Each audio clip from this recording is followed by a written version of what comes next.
Imagine it is an early Thursday morning and you are fast asleep in your warm and cozy bed, when suddenly you are awakened by this sound.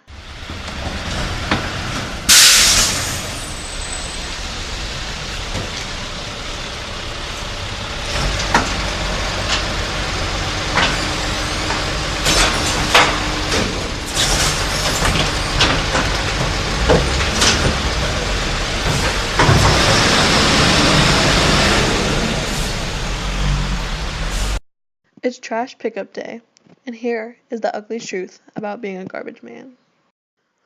Garbage men are an extremely important part of any community, but most of the time their hard work goes unnoticed. Garbage men start their day very early. Typically, around 3 a.m., they can be found in their homes, layering up for the morning ahead. Garbage men work in all weather conditions, so you can imagine they can get very cold. Therefore, Carhartts, boots, hats, and gloves are a must so they don't lose a limb to the cold mornings. Once they are all layered up and ready to work, they head out to get in the truck.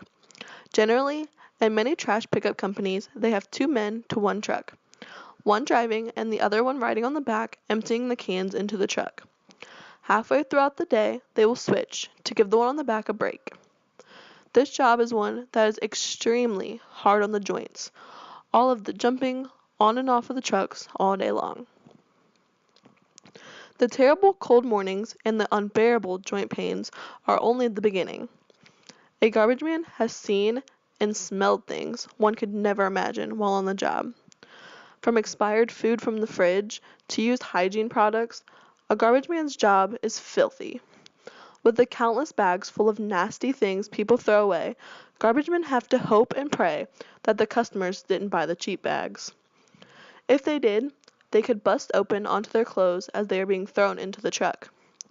On top of the nasty things purposely thrown away, it is not unlikely for animals to get inside of people's trash cans, get stuck, and die.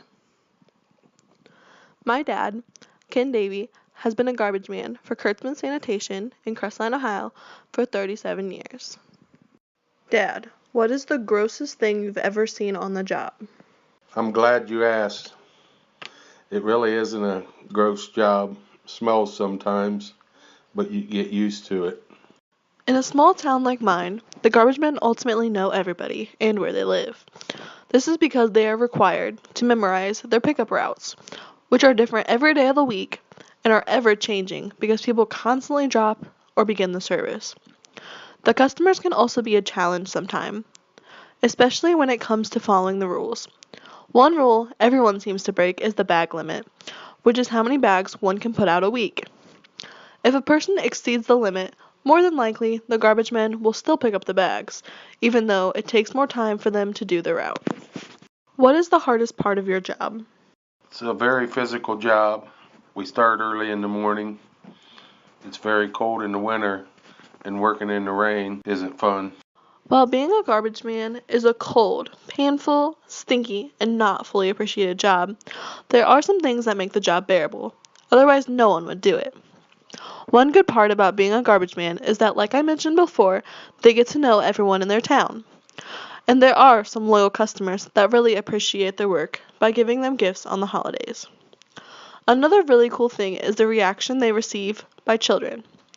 When the garbage men pull up to their house early in the morning in the big truck, they think it is the coolest thing in the world and watch them in awe. Lastly, driving that big, huge truck and fitting it down some tight alleys, which can seem terrible at first, eventually makes for a more skillful driver. What is the most rewarding part of your job? You keep in shape, helping the elderly people and the handicapped people get their stuff out to the curb makes them very happy, and a paycheck makes it nice too. Garbage men do some very dirty work, but is perhaps one of the most needed jobs out there. Think about this the next time you put your trash out at night. If it wasn't for the hard work of the garbage men in your town, your house and backyard, and eventually your town would be littered with trash. Always remember, thank your garbage men.